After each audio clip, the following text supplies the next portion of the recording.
Well, good afternoon, everyone, and welcome to our Learn at Lunch webinar. Today, we will hear from Extension Farm Management Specialist, Dr. Rodney Jones, as he discusses spring crop opportunities. If you have questions, you may ask them through the chat window, and you can click the chat button at the bottom of the screen to open the chat window. You can find more farm management resources on the farm management page, and I will share this link through the chat window. Dr. Jones, I will turn it over to you now. Well, thank you, Brent. I'm going to try to make this relatively brief, but welcome everyone who's on the meeting. Good to see everyone. So let's just kind of take a look at what the prospects for planting spring seeded crops look like and some of the challenges. And of course, before we move on, I'm just going to put the big elephant in the room right out there, right up front. Weather challenges certainly dominate the cropping prospects for spring planted crops. That of course depends a lot on where you're at in the state. Kind of get south of I-40 or maybe over toward the eastern part of the state. Things look a little better, but we don't typically think of spring planted crops in being a big factor in a lot of those areas. A lot of those areas are more grass portions of the state. There's certainly pockets east of I-35 that have had a little bit of rain that are cropping areas in the state that might have some potential. But certainly as we look at the northern part of the state and certainly the western part of the state, it's weather that's really dominating whether anybody's going to even consider planting much in the way of spring planted crops. But we'll look at a few other issues, look at what's happened to prices and costs, and we'll just base this discussion today on the assumption that weather conditions, at least at some point over the next month or so, might improve enough that we could think about putting some seeds in the ground in some areas of the state anyway. Most of you are probably familiar with what's happened to prices. Certainly over the last few months, we've had some disappointing price action for some of the potential commodities. Of course, the corn futures price is going to be the driving factor with regard to planting corn or planting grain sorghum. You can look at the chart there. Of course, relative to last fall, we've certainly seen a decline in the corn market. That's going to impact our price projections for corn and milo. Given the growing conditions that we had last year and the continuing challenges that we have, at least going into the planting season, I think we're pretty likely to have a pretty strong local basis for both corn and milo, 0 or better than 0 in a lot of locations.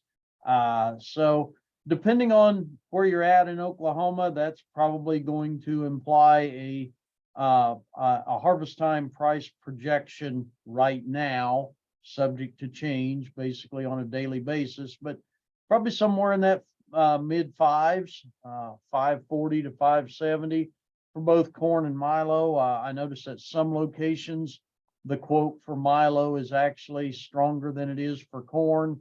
We see that phenomenon sometimes in Oklahoma. This might be one of those years where there's just a strong enough demand for grain sorghum or milo that it might actually bring a slightly higher price than corn. I'd put them both again right there in the mid fives. Of course, the other possibility that we would have would be planting soybeans. Similarly, since last fall or Christmas time, that price projection has fallen a little bit. We've gotten a pretty strong rebound over the last 2 or 3 weeks for soybeans, but certainly not back up to the levels we were at a few months ago. As a matter of fact, we're about $1 short of where we were just a few short months ago.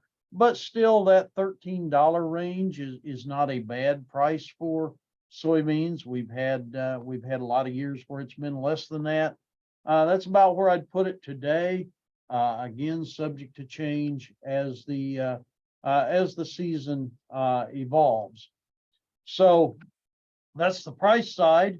If we kind of look at cost of production for the various crops, just putting them in a budget, grain sorghum, we're probably looking at somewhere close to $300 an acre before considering a land charge.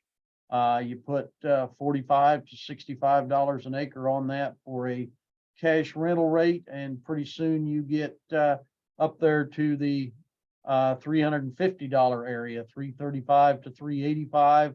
Of course, that's quite a bit higher than it was just a few short years ago. A few short years ago, we were looking at most of the variable cost component for corn or milo, either one could be covered for around $200 an acre. Now we're looking at more like $300 an acre. That may be just a little bit of a back off, a little bit less than it was at this time a year ago, but still very high from a historical perspective. Corn's going to be a few dollars an acre higher just because of the seed cost component. Soybeans are probably the least expensive of our options in most areas of the state to put in, driven pretty much exclusively by the fertilizer component, the nitrogen fertilizer cost component that we would not have to worry so much about with soybeans. We're still looking at $215 to $240, somewhere in there, the low $200 an acre area before we add any kind of a land charge. Again, put a $45 to $65 an acre cash rent on that, and we're up there $265, $285. I'll look at some details of how we might manage some components of that cost structure here in just a few slides. But that's kind of what we're looking at for costs.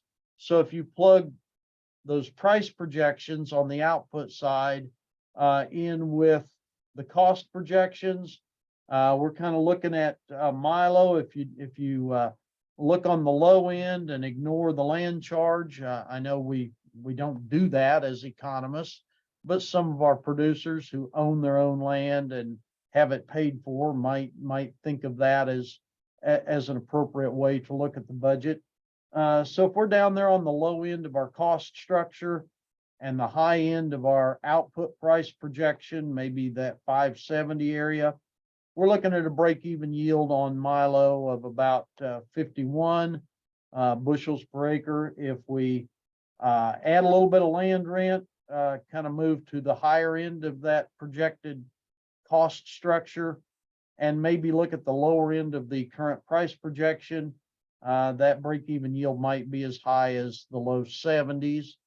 That's not out of line with where we've been historically when we looked at break-even budgets for producing grain sorghum. Of course, corn, we're going to add 8 to 10 bushels an acre to that break-even, primarily just to cover the increase in seed costs. We might be able to manage that a little bit, but we'd probably be looking at break-even corn yields in, if I were just to pick as a generalization across the area of the state that might be raising those crops, we'd probably be looking at 60 to 80 for a break-even on corn. In terms of yield, 50 to 70, maybe just slightly higher than that for grain sorghum. Soybeans, of course, we've got that lower cost structure.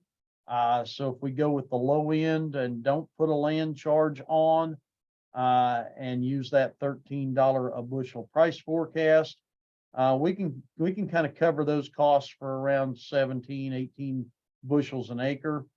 If you put in the higher cost scenario, add a land charge to the mix, again at that $13 or so a bushel projected selling price, we could still cover those costs for around 22 bushels an acre.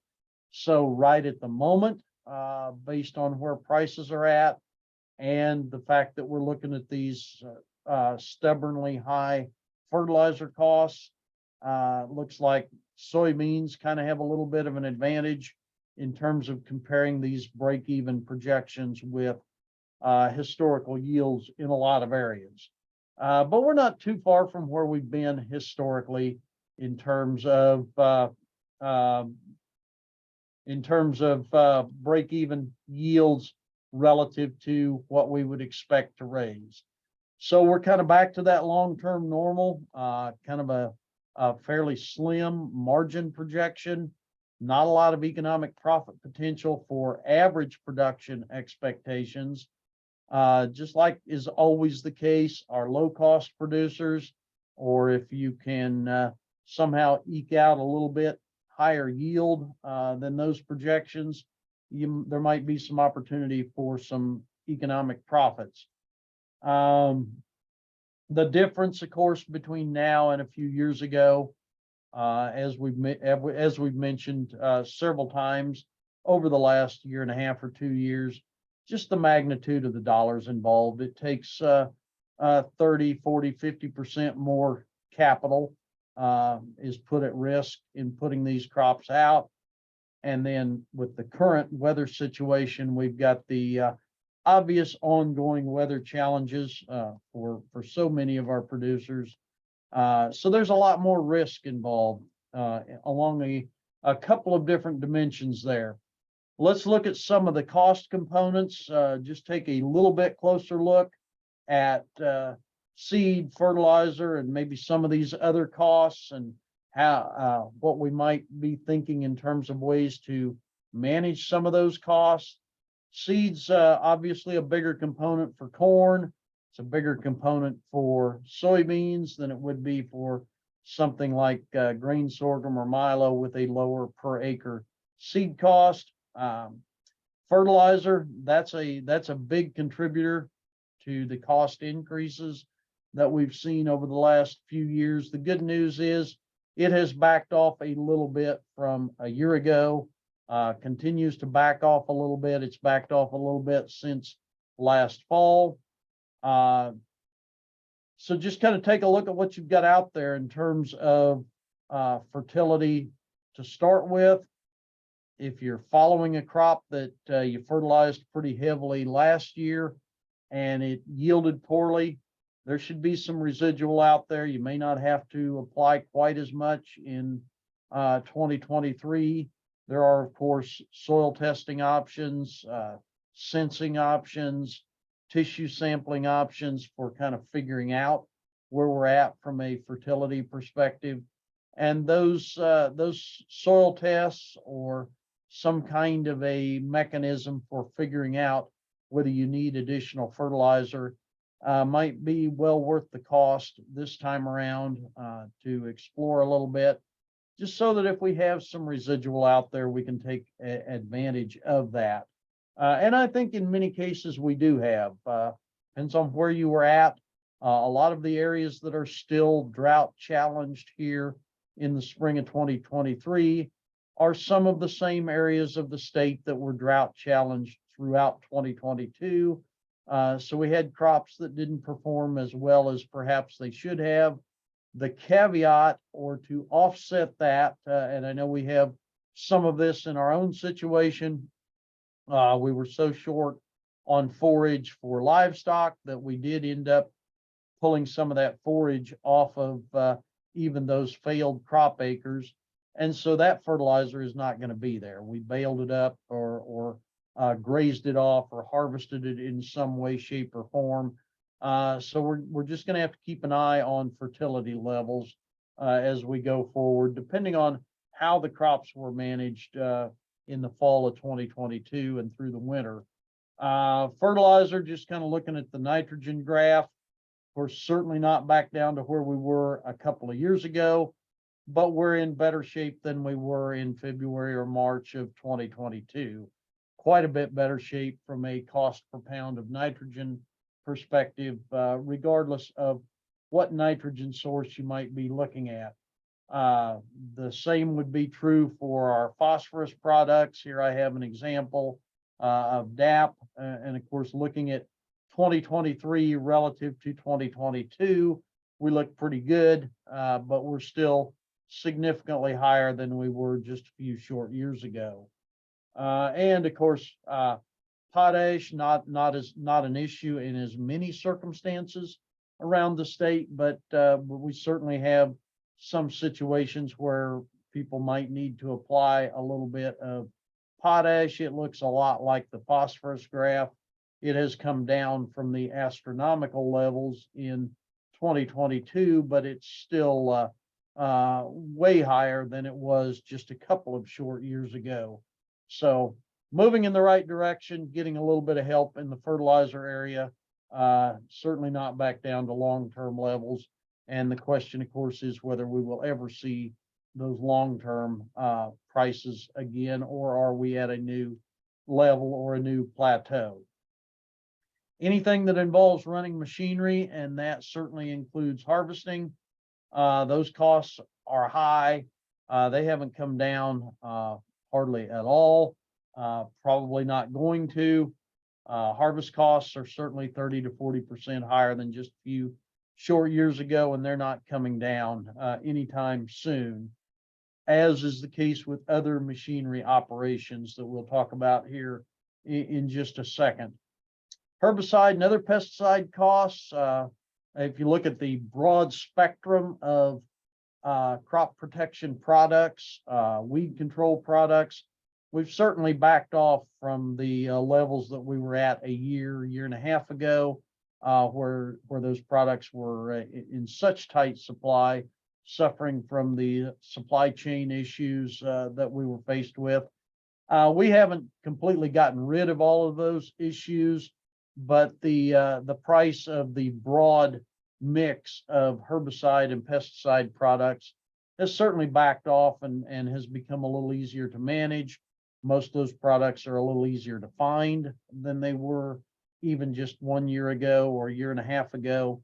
So hopefully we're getting a little bit of relief there. Again, knocked back down to levels that we were at a few years ago, but much like the fertilizer situation, we've gotten a little bit of relief in those types of products. Crop insurance, for the same combination, the same coverage level, the same unit choice of a few years ago, we're just looking at a lot higher premiums due to a couple of different factors. Of course, the planting time price is still high relative to just a few short years ago, even though it's back down a lot since fall. But the volatility factor that goes into calculating these insurance premiums due to the market swings that we've seen recently is still pretty high. So crop insurance premiums are going to be on the high side. On the other hand, it's hard to recommend cutting coverage levels in order to manage crop insurance per acre costs because of the ongoing drought conditions and the production risk that we're obviously faced with. That crop insurance guarantee is going to be a pretty important floor under your revenue this year with the conditions that we're faced with. It's going to take significant rain events and consistent rain events to provide enough moisture to be able to raise an adequate crop. I think we all know that. Enterprise unit coverage, we all get involved in the debate, enterprise units versus optional units. Obviously, enterprise unit coverage is a lot cheaper. It dramatically changes the way you have to think about risk. I'm thinking about the risk associated with my entire soybean crop, not just the risk of this particular field suffering a loss. So depending on how you get your mind wrapped around risk, kind of determines whether you're willing to consider enterprise unit coverage. It does cheapen the cost up a lot. So that's certainly one thing to consider when premiums get high. We look at machinery operations. I talked about this just a little bit ago, a little more detail. Anything that involves using fuel or wearing out parts is more expensive than it was a couple of years ago. And those costs have not come down like fertilizer and in many instances, herbicide costs, et cetera. We're at a new plateau, and I don't see repair costs. Fuel costs can move up and down a little bit, but the depreciation, the repairs, the initial cost of buying equipment, capitalized over the life of the asset, those things are not coming down at all, and interest is a big factor, and interest is not coming down. So I don't see machinery operation costs coming down. Hopefully, we'll slow the increase or maybe hold at a plateau for a while. Relative to doing some of these operations from a different method, for example, tillage versus chemical control. Right now, the pendulum is swinging back in the direction of chemical control having the advantage when it is an option, when it will get the job done. Several years ago, when fuel costs got really cheap for a while and chemical costs were going up, the pendulum was kind of swinging back in the other direction, all else equal. To get a task accomplished, it was becoming a little bit relatively cheaper to do it with a machine. That has certainly turned back the other way. Apples to apples comparison, on a relative scale, it's swinging toward doing it with reduced or no till when it can be done that way. And I realize all of the caveats associated with that, but machinery cost and cost of owning and operating machinery is high, and it's going to remain high. Interest, we haven't worried about interest cost for the operating component of the budget for a long time. It's been kind of a non-issue, just adding a couple of dollars to the overall budgeted costs. Rising interest rates kind of changed that a little bit. In terms of operational costs, it's still not a huge component of the overall budget. But certainly, if we were talking about $10 or $15 in potential interest costs to plant a crop and get it through to harvest a few years ago, we've added 50% or maybe even doubled it in some instances. So it's becoming a more significant component of the operating costs associated with a cropping enterprise. It becomes a bigger issue, of course, when we add a land cost component, especially if you're trying to buy land. Interest costs become much more of a driving factor. Of course, the other consideration is rent. A lot of really strong upward pressure on land rents in other parts of the United States. In the Corn Belt, for example, that's always an area that we kind of compare what's going on here to what's going on in the Corn Belt. Land rents are on the way up in the Corn Belt. I haven't heard as much talk about that in Oklahoma lately, partly because of the ongoing drought. I think there's just a recognition that, at this time, we've pushed them about as hard as we can push them and still have any cushion given the risks that we're facing.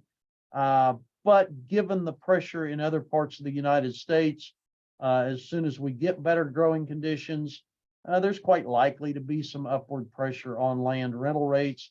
If you look at the rent to value equation, and that's a dangerous thing to do because, from some perspectives, it's kind of an irrelevant calculation, but it certainly is a calculation that a lot of people look at. We've certainly seen rent to values decline as land values have continued to go up, and rents, at least in this part of the country, have been a little bit sticky in most situations over the last couple of years. So at some point, there's going to be some upward pressure on land rents. So how could we maybe do a little better? Well, there's always potential marketing opportunities. Commodity prices bounce around a lot. We do get some improved weather, and at the same time, get a little bit of a continued bump in these commodity prices. And that can happen in Oklahoma because our commodity prices are not highly tied, highly correlated with our production expectations. We're not the Corn Belt, where if it looks like they're going to get a huge crop in the Corn Belt, corn and soybean prices respond accordingly and go down. Our weather here doesn't dictate national or worldwide prices. So if we get some upward price movements and look like we have the prospects of producing a little bit of a crop, there might be some opportunities to lock in a margin that's a little better than the current projection, or use some kind of a combination of revenue insurance along with marketing strategies. I know, that that's always a little bit scary, but realistically, you can forward contract up to your crop insurance guarantee, and you're still pretty well covered. It hurts, I know that, when you have to take that crop insurance payment and go buy out a commodity contract with it, but you're still locking in a higher price than maybe you otherwise could have. So maybe you're better off doing that than if you had not done it. But I realize it's a little bit scary, but you can use some combinations of crop insurance products and marketing strategies to capture some market bumps, some market rallies if you see fit. So in summary, there's a lot of concern about the ongoing drought. I know, that is, of course, what's on the minds of most crop producers in Oklahoma, with the exception of some specific geographic areas. If conditions allow planting, the margin projections are tight. That's not unusual. That's the way it's been most of my life.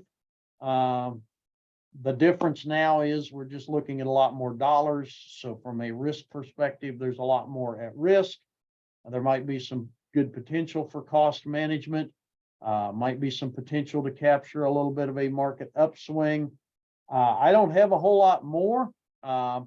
Look at putting any questions or comments you have in the chat box. I'm going to stop sharing the screen, but Brent, I'm sure, has put the link to the survey in the chat box, so you can directly click on it in the chat box and give us a little feedback, or I'll look for questions as soon as I stop sharing my screen. And any of you that want to pop on and ask a question, you're welcome to do so here over the next couple of minutes. Thank you, Dr. Jones. You're correct. I did share that link to the webinar survey in the chat box, so it is there for everyone to click on. I have also have the settings where you can unmute yourself to ask Dr. Jones a question, or you can ask the question through the chat box.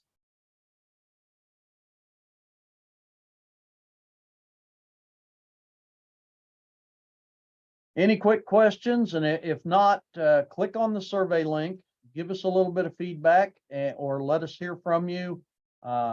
You can find our emails and let us know what you think. Appreciate everyone who attended today.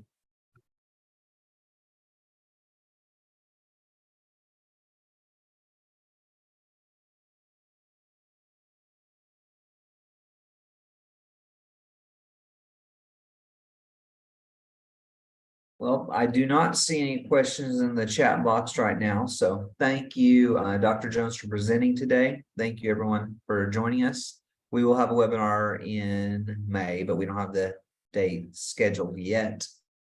So I think if there are no other questions, I'm going to end our webinar for today, and we'll see you in May. Thank you, Brent. Thank you, everyone, for attending.